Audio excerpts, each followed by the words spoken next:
Momen Sintayong kena dorong pemain Fizi. Erick Thohir temui Sintayong usai laga timnas U20 Indonesia.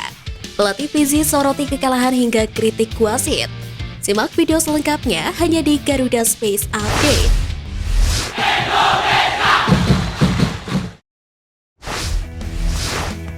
Kemenangan timnas Indonesia U20 atas Fizi dengan skor 4-0 membuat skuad asuhan Sintayong kini bertengger di puncak klasemen sementara dengan torehan 3 poin.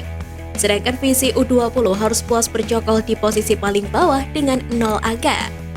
Untuk posisi kedua ditempati oleh timnas Guatemala U20 yang mengkoleksi 3 poin lantaran kalah selisih gol dari timnas Indonesia U20. Sedangkan untuk peringkat ketiga klasemen sementara turnamen mini internasional 2023 terdapat Selandia Baru U20 dengan mengantongi 0 angka. Kericuhan timnas U20 Indonesia kontra Fizi tidak hanya melibatkan pemain.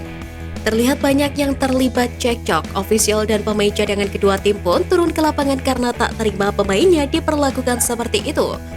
Bahkan Sintayong pun berani turun tangan demi membela skuad Garuda Nusantara. Sintayong ternyata juga didorong oleh salah seorang pemain Fizi U20 yakni Abdullah bin Ayas. Pemain tersebut dengan berani mendorong badan dari pelatih asal Korea Selatan itu setelah keduanya terlibat adu mulut. Beruntungnya hingga peluit berakhir kedua tim langsung berdamai dengan saling berjabat tangan. Sintayong tidak senang dengan banjir kartu merah dalam duel timnas Indonesia U20 versus Fizi di Stadion Utama Gelora Bung Karno. Pertandingan yang bertajuk laga persahabatan tersebut dianggap Sintayong seharusnya berjalan baik dan menunjukkan sportivitas. Akan tetapi kenyataan di lapangan berbeda. Pemain Fizi kerap menunjukkan permainan keras. Sintayong menegaskan pertandingan yang merupakan persiapan bagi kedua tim jelang Piala Dunia U20 seharusnya menampilkan perang taktik yang juga menjadi hiburan bagi supporter. Timnas Indonesia dipastikan batal menghadapi Tajikistan di FIFA Matchday Maret mendatang. Dikutip dari akun Instagram resmi Tajikistan, tim nasional Tajikistan akan melakoni pertandingan persahabatan melawan UAE dan Kuwait di FIFA Matchday Maret 2023. Sebelumnya, Direktur Teknik PSSI Indra Syafri mengkonfirmasi timnas Indonesia akan menghadapi Tajikistan. Indra Syafri mengatakan negosiasi dengan Tajikistan berlangsung lancar, lain halnya dengan Bolivia. Untuk itu PSSI harus bergerak cepat untuk mencari lawan bagi timnas Indonesia.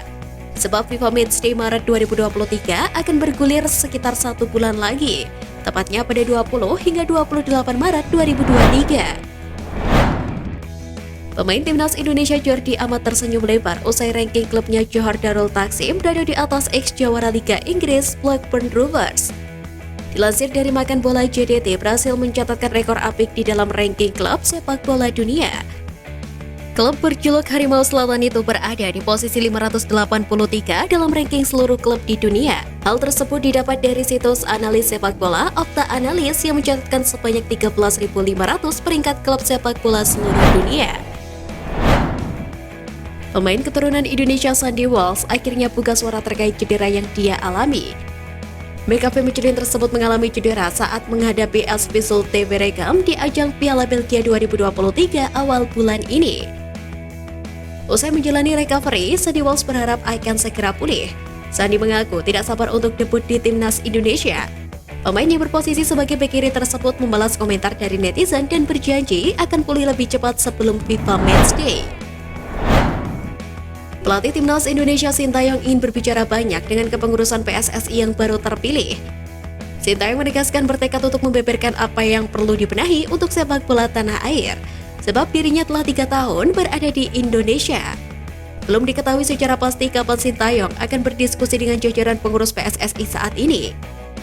Namun pertemuan itu diharapkan segera terlaksana.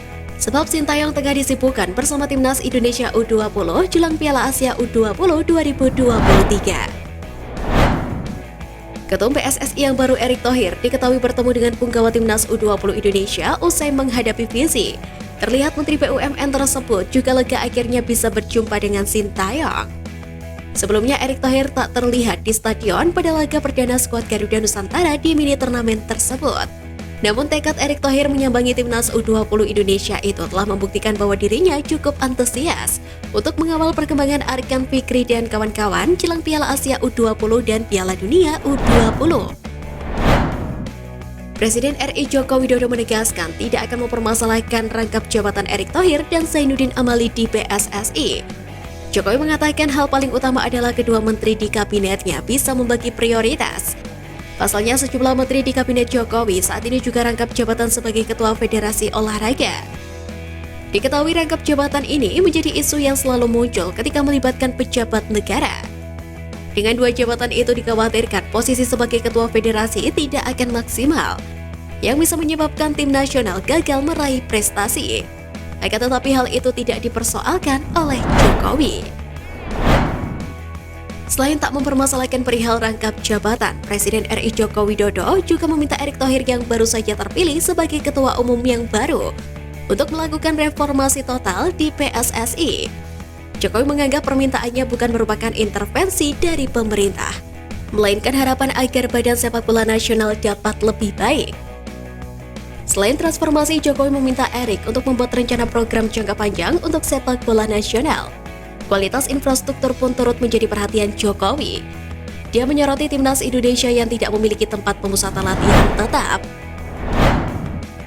Pemain abroad Indonesia Ronaldo Kuateh telah tiba di Jakarta pada Jumat malam.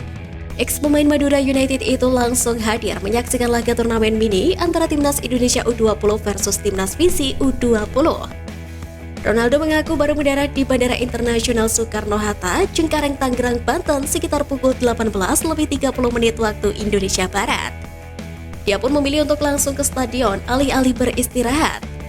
Setibanya di stadion, Ronaldo langsung menghampiri sang pelatih Sintayong dan langsung disambut dengan baik. Namun pelatih asal Korea Selatan itu belum menyampaikan sesuatu. Pelatih timnas U20 Fiji Rodolfo Antonio Zapata mengaku tidak senang dengan hasil melawan timnas U20 Indonesia. Usai laga, Rodolfo Zapata menyoroti wasit yang memberikan banyak kartu kuning kepada pemainnya. Pelatih baru Fiji itu mengaku puas dengan penampilan anak asuhnya di babak pertama. Namun kartu merah di babak kedua menjadi awal kekalahan telak tersebut terjadi. Meski begitu, Rodolfo Zapata menyebut akan menganalisa hasil di laga kontra timnas U20 Indonesia untuk menghadapi laga selanjutnya. Ketua Umum PSSI Erick Thohir meminta aparat keamanan bertindak persuasif dalam menangani kerusuhan supporter PSIS yang terjadi di luar Stadion Jatidiri dalam duel PSIS Semarang versus Persis Solo. Diketahui pada laga tersebut sejatinya digelar tanpa penonton, berdasarkan keputusan bersama dari panitia pelaksana, manajemen PSIS dan Persis serta aparat kepolisian.